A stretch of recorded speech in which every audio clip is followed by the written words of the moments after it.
the behavior of soils at small strains is controlled by contact-to-contact response.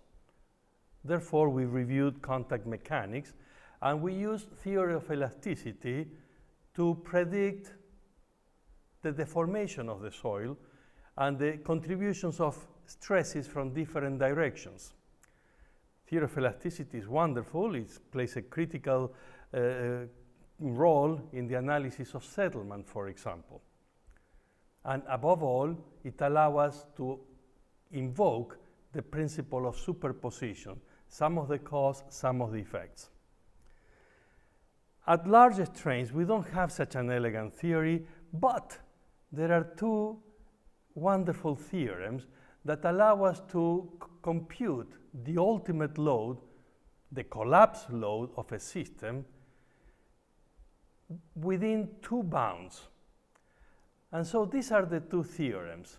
The first one is the theorem of statically admissible solution. And that one says that if you find a system that is at equilibrium and compatible with the yield, in other words, with the strength criterion, and compatible with the boundary conditions, then the load that created that state of stress, which is statically admissible, is a lower bound to the ultimate load. The other theorem is kinematically admissible. What does the word mean? Kinematically admissible, for example, I can bend my elbow up to this point and it's kinematically admissible. Now, I cannot deform it beyond that. It would not be admissible. So I have to create a mechanism that is kinematically possible. So if you find such a mechanism, then the collapse load that you're going to estimate is going to be an upper bound. Why is that? Well, because nature will always find the weakest link. In other words, the mechanism with the weakest resistance. So therefore, this will be an upper bound. As a matter of fact, it is more precise to talk about statically admissible and kinematically admissible because the meaning of lower and upper bound sometimes may flip, but there are still, both of them are extremes. So the goal now is to find the highest lower bound and the lowest upper bound to begin constraining the solution with the hope that we're going to be narrow enough to be acceptable from an engineering point of view for our design. So let's apply these two theorems for a couple of cases, and we're going to start with the case of bearing capacity. So assume that we have a footing on top of a material which has an undrained shear strength of a constant value. And so therefore, our material has a known undrained shear strength. If this is tau, this is the undrained shear strength, and this would be the normal stress on the element. If this is the case, let's apply first the statically admissible condition. Let's assume a stress field that is compatible with the boundary conditions and with the yield criterion.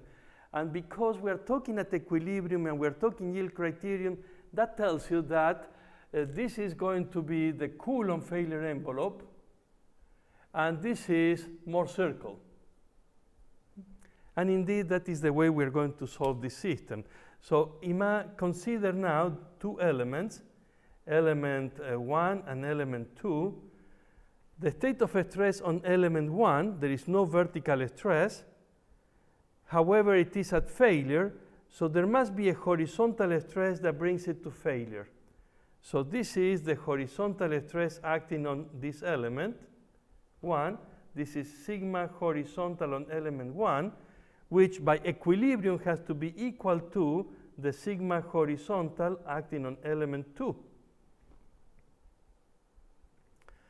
And now element 2 is also at failure. So it experiences this sigma horizontal and the vertical load Q, and so therefore the vertical load Q has to be this value here. This is sigma, and this is for element 1, and this is the Mohr circle for element 2. Therefore, we conclude that this is the applied load Q. And the applied load Q then is going to be equal to 1, 2, 3, 4 SUs. And because this is a lower bound, we know that the true value is going to be greater than or equal to 4 SUs. That was the statically admissible. So this is statically admissible, and this is the lower bound.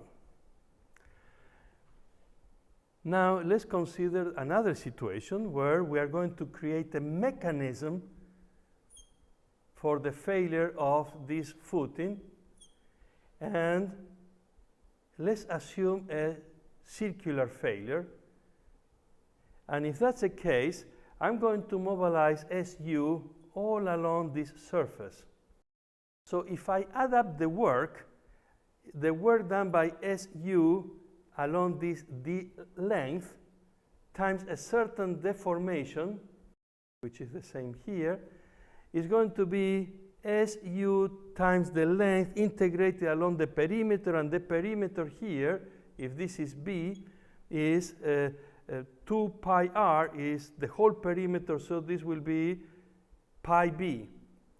Pi b times the deformation delta is going to be equal to the work done by the external forces, which is Q times B times delta over 2, which is the average displacement when you integrate. So this is going to be equal to Q times B times delta over 2. Therefore, the Q ultimate is going to be equal to B cancels, delta cancels, and this is 2 pi SU. Now, this is a kinematically admissible. Therefore, this is an upper bound. Consequently, the true load has to be less than or equal to this one because this is an upper bound. Summary. The lower bound told us that Q has to be greater than 4 SU. The upper bound tells us that Q has to be less than 2 pi SU, 628. And so if I plot here, what we're going to say that is Q over SU, the lower bound is 4, and it has to be greater than that. The upper bound is 2 plus 2 times pi, and it has to be less than that. And as you may remember from bearing capacity equations, the NC value is 2 plus pi. It rests here. So this is Prandt's solution, which is 2 plus pi.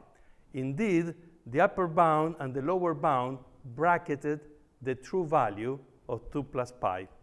Now, if you are not happy with this uncertainty of going from 4 to 6.28, and you want something narrower, in case you didn't know Prandt's solution, well, you could have taken a more complex situation of the stress field. For example, you could have taken a stress field that splits in different segments, and you gradually transfer the stress from one element to the next, using Mohr circle and origin of planes, etc. You solve this system very effectively. And what about lowering the upper bound? Well, you could have taken a condition where the footing, for example, may be resting on a wedge and a passive wedge, and begin looking for different kinematically admissible mechanisms to lower the upper bound to make this range smaller for engineering purposes. So the beauty of this is that we may not need to know the exact truth, but we can bound the uncertainty using the lower bound and the upper bound and gradually refining them to compute the collapse load. Let's consider one more case. where we try to analyze the ultimate load using both statically admissible and kinematically admissible criteria to determine the upper bound and the lower bound. Case in point, a retaining wall, and this is the situation. We wonder how much load the wall is going to take. And so for the statically admissible criterion, consider an element at the depth z for a wall of height h, and the system is dry, so we are only going to have that the unit weight of the soil is gamma dry. So we need to find a state of stress that is compatible with the yield criterion and the boundary conditions.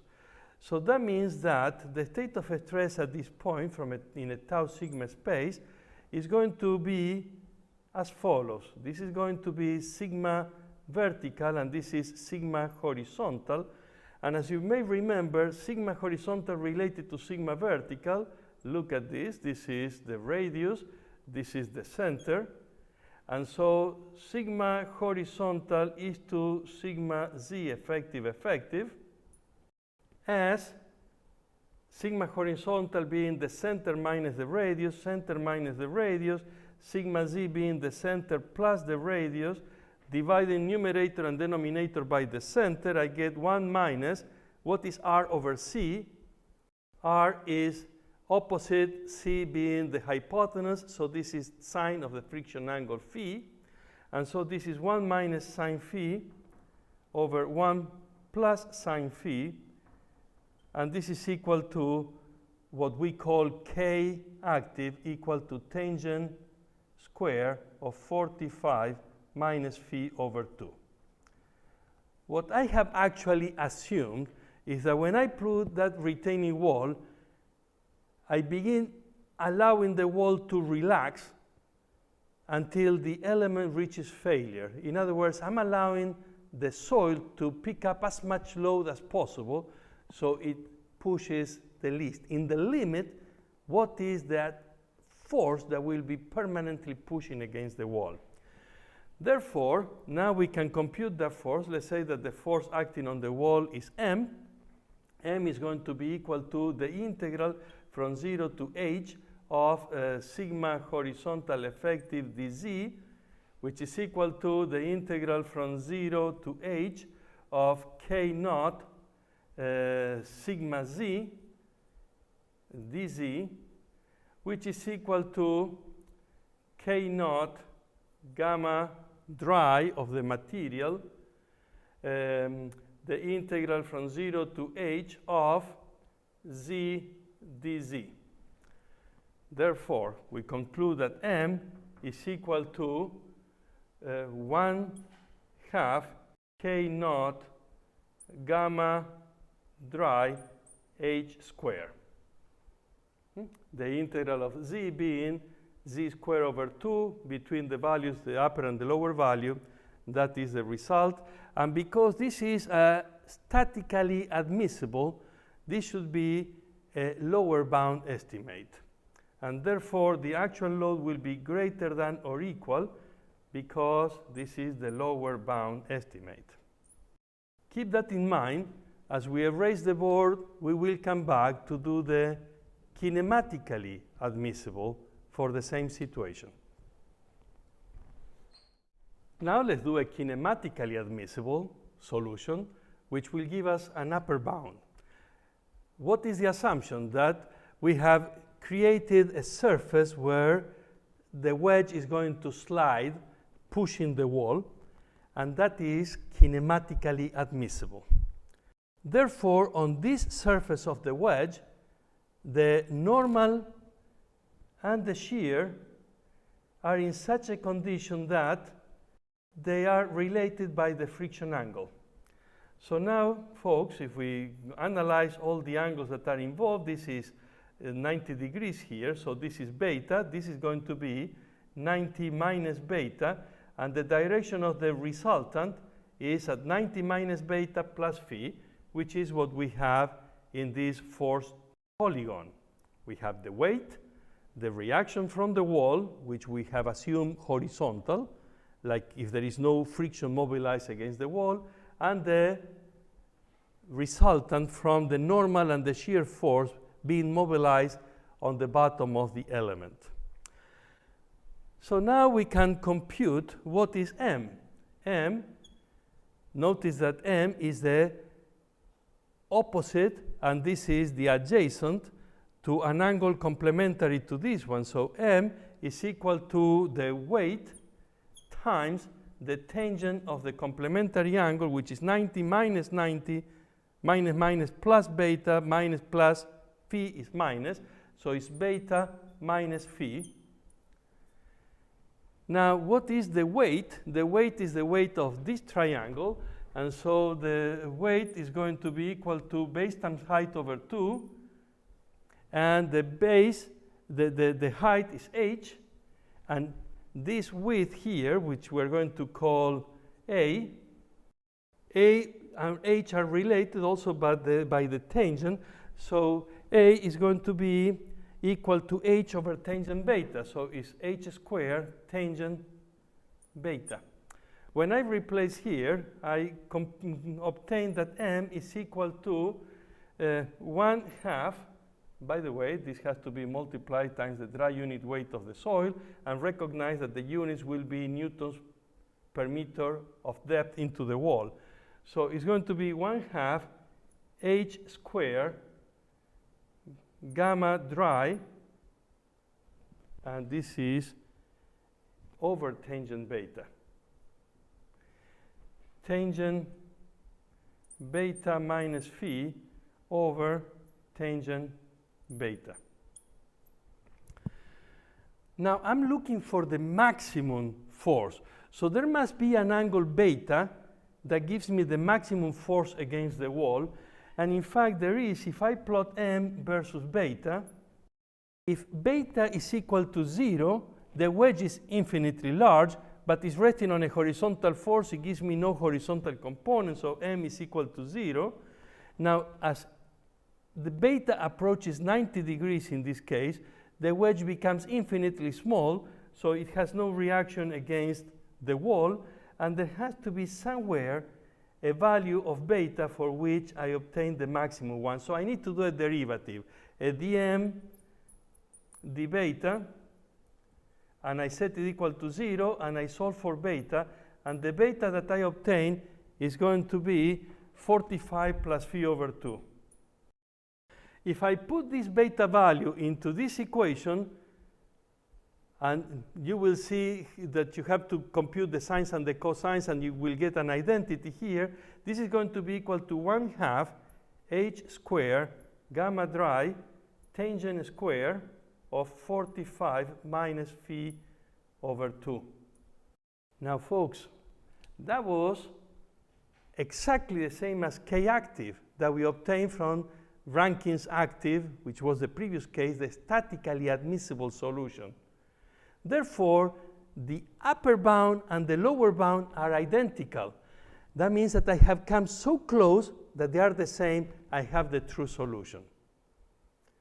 Now, I cannot always do the upper bound and lower bound. This could be a little bit more complex. There could be a tree here and a house, etc. It's very difficult to incorporate all this in the statically admissible criterion, but it is very easy to do it in the kinematically admissible.